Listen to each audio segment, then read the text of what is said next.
Hey, you're listening to the Coffee O'Clock podcast, the show that brings you joy and inspiration, with special guests from all around the world who have an amazing story and expertise to evolve your personal and professional life.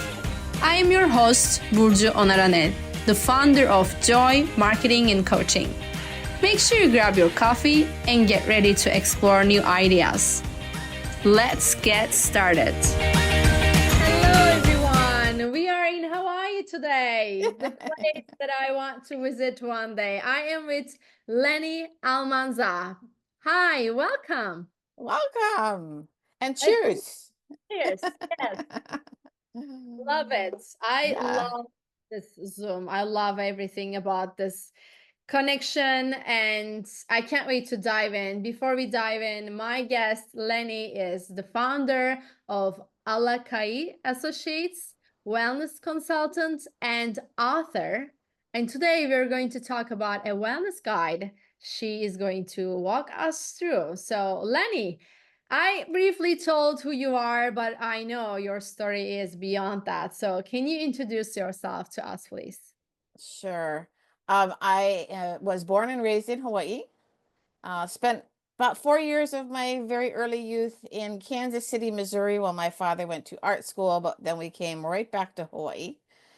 So I've been here pretty much my whole life.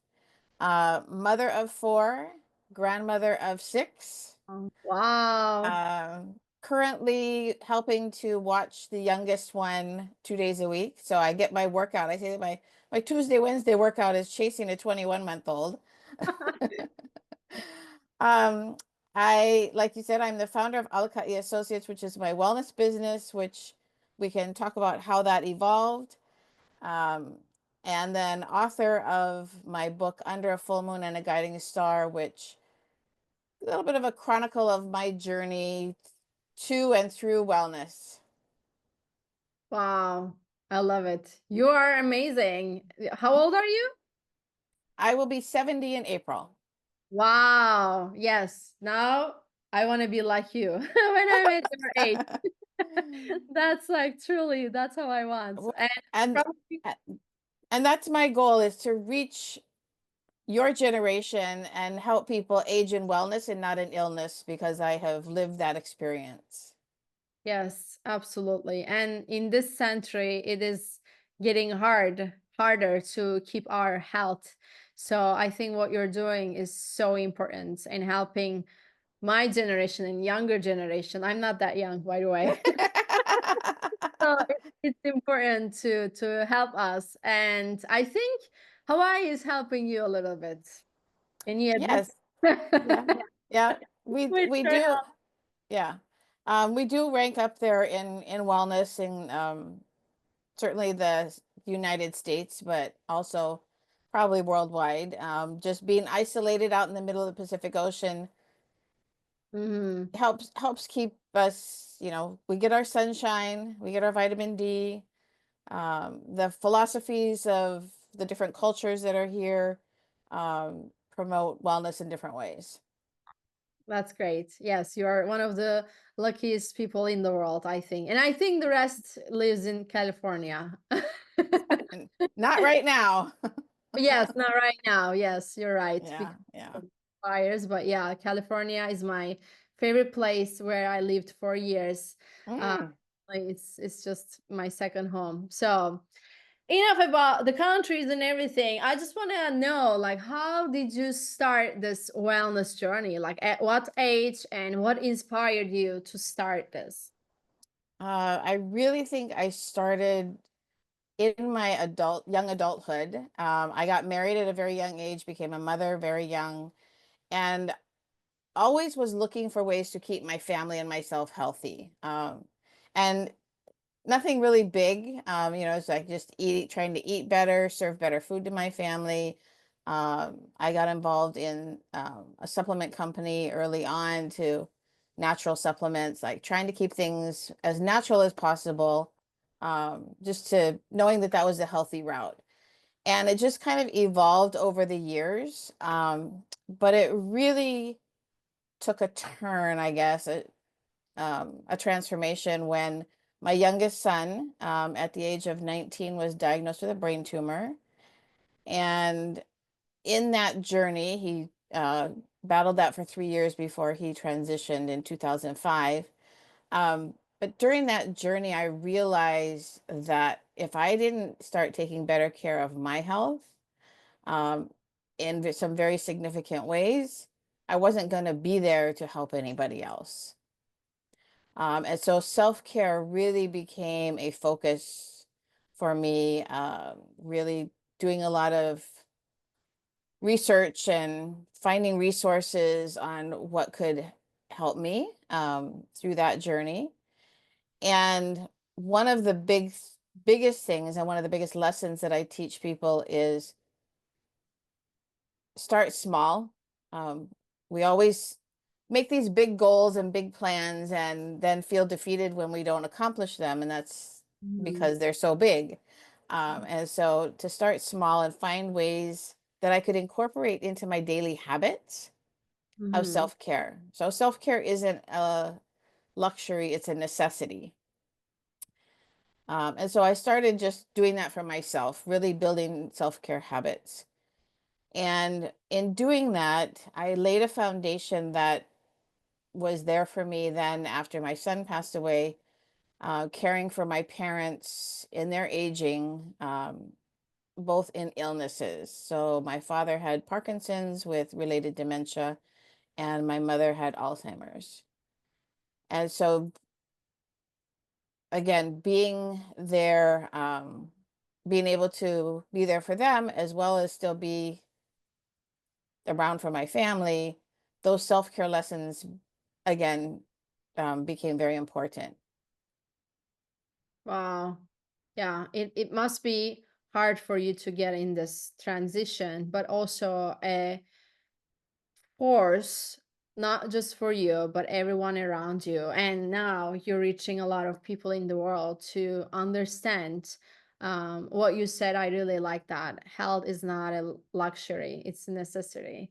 Wellness. So it's very important. Sometimes people don't buy certain things because they are expensive, but then you see they buy other unnecessary materialistic things that nothing to do with their health. So Yeah. it's, I think it is the social media effect or media effect, whatever it is. So it's just very hard in these days. That's why I said not only we don't have organic food a lot or reachable, Mhm. but also what the media is trying to show us or manipulate us. So how do you help people to prioritize their health? So a couple of things, resources that I've developed and put on my website, and I continue to try to find those simple tools. So I've got a couple of um, things that people can download, and then if they want one-on-one guidance through that, they can consult with me on an individual basis. But like I said, the first thing was making it simple.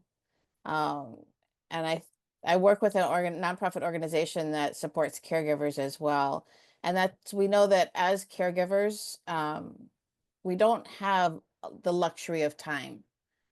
And so whether you're caregiving for, whether you're a mother with young children or caring for aging parents or caring for yourself when you're a busy professional, um, you don't always have the luxury of time or money to go have a nice spa day or get a massage or a mani-pedi or whatever that might be, to take that time off. And so setting those simple habits, creating those simple habits that support you day in and day out and that you can do in a moment's time.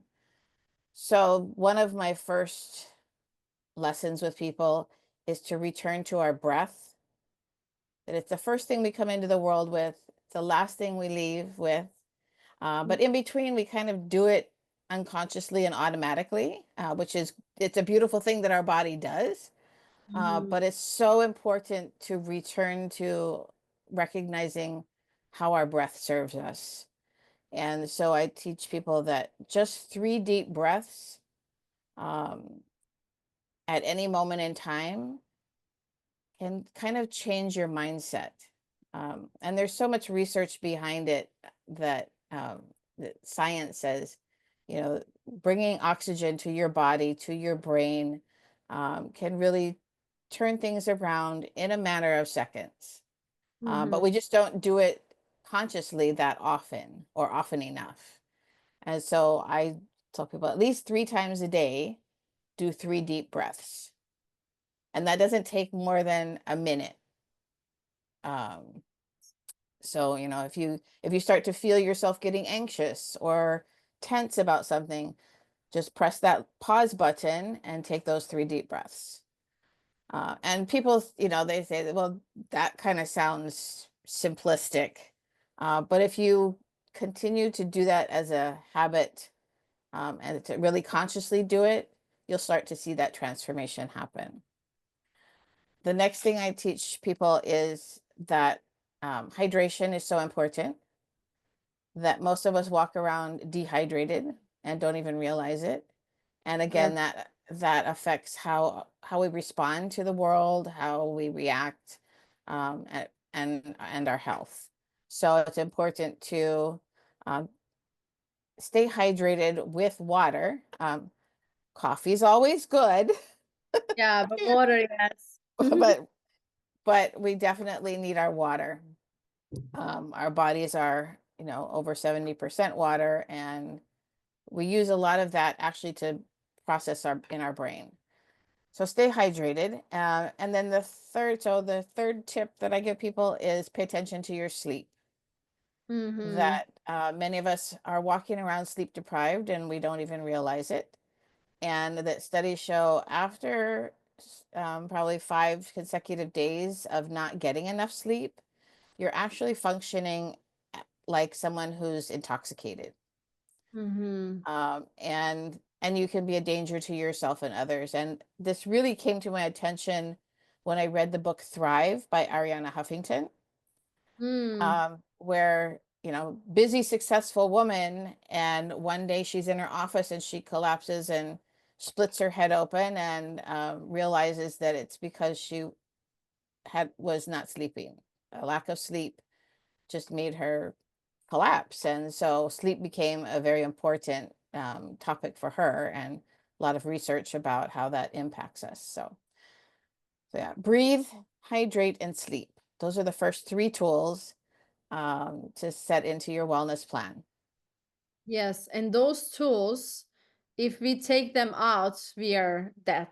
So they are very crucial, but we don't pay attention, like you said. And I know so many people, and my previous version, now I am taking care of my hydration with the Yeah. glasses, big glass. So many people don't drink water. They are like replacing it with tea, with something else, but it's not the water. So I'm sure you've researched this more, but water is so important. And I have headache if I don't drink Hmm.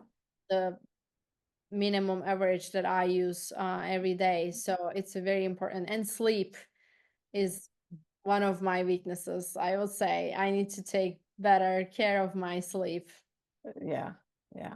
And I didn't realize recently I've had that come to my attention because we had some plumbing issues in our house and I'm having to sleep in a guest bedroom. And I apologize to any guest that has had to sleep in that bedroom without me knowing that the mattress was really hard. Uh, And so I'm not getting the kind of sleep that I'm used to. Um, and so I'm realizing that it is sort of impacting my focus and alertness. And I I especially need to pay attention to that if I'm watching a 21-month-old 2 days a week. That's amazing. And you are a true inspiration to me. You said 70, right? In our previous conversation, you're 70 Mhm. years old Yeah. and you're doing this for how long? The wellness business, Yes. Alaka'i, it really took hold in 2021, actually. I had initially I started Alaka'i Associates over 20 years ago as a consulting business for personal and professional development. And it was about a year after I had started that my son was diagnosed with cancer. And so life took a turn. Alaka'i Associates went on the back shelf. And I kept the domain name because it was given to me by a very dear friend. Alaka'i meaning guide in Hawaiian. And knew that I wanted to come back to it somehow, someday. Um, so it was when I turned 60 that I had this aha moment that shortly after my son, or right before my son passed away, I became employed by the American Cancer Society, partly because of his journey. And at the age of 60, I realized that I had been in this diseased focus space for 10 years.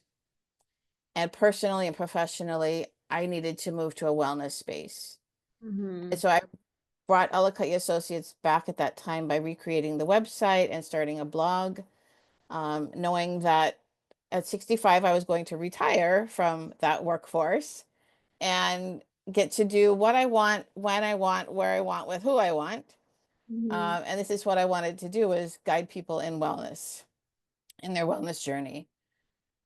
So I retired in 2020, and we kind of know what 2020 was all about um, with COVID. And so it put a halt on my plans. And at first I was a little discouraged, but then I realized that the universe was probably telling me to take a big pause after retiring and to really kind of see where that was going to lead.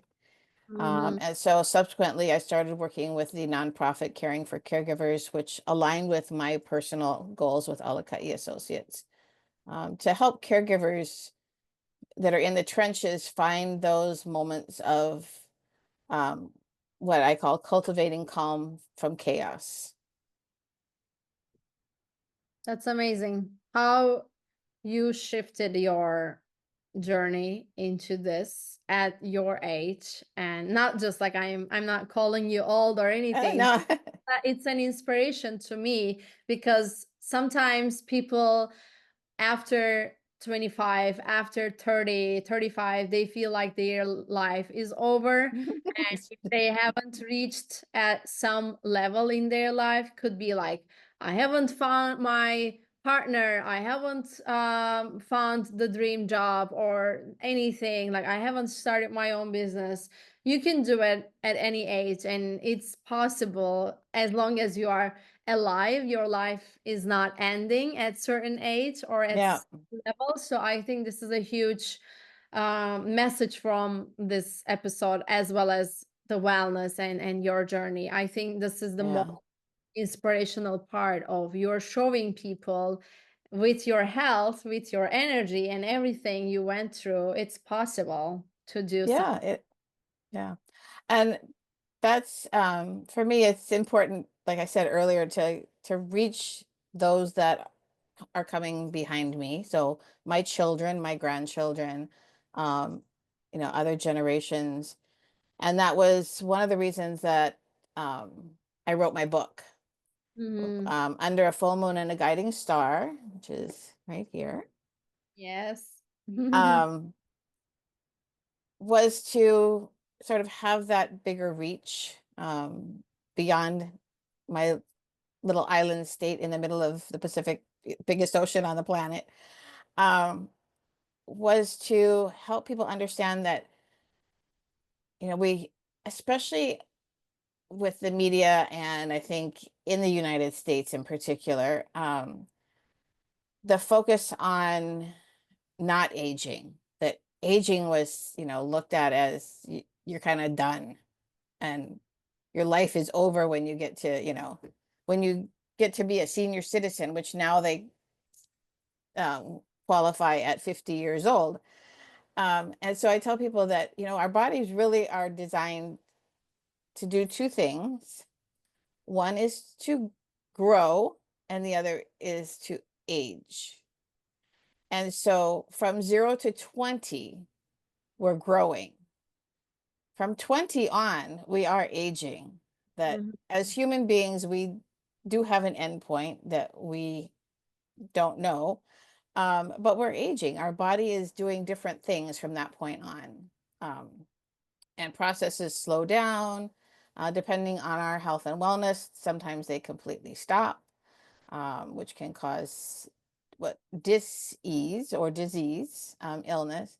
And so it's really important from an early age to pay attention to your wellness journey, so that you can age in wellness, live as long and prosperous as you desire, find your purpose in life. And I plan to live at least till 90. I got 20 more years to go. So what am I going to do with 20 years? I'm going to write another book for one thing. Yes. and just continue to try to share this message that, we don't have to age in illness.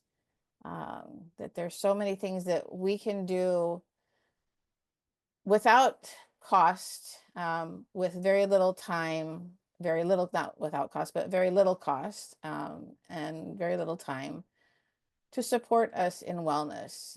And we just have to incorporate those small steps into our day. Thank you. And I want to ask you, you already shared so many amazing lessons and sentences, but if you need to leave our audience with one sentence, what would it be, Lani? Oh, just one. I have two quotes that are kind of my favorite, but I think for today Two of it's them. Two of them. okay. All right. So the first one is to understand that we are not human beings trying to have a spiritual experience. We are spiritual beings having a human experience. And if people have questions about that, they can certainly contact me and we'll dive into that. That's a deep conversation. The other one is helping one person might not change the world, but it could change the world for that one person. I love that. And so one small act of kindness every day, you never know, that pebble that you drop, the ripples expand, and the ripples can go from Hawaii to Hungary. Yes, to 8. Can you share the last quote one more time?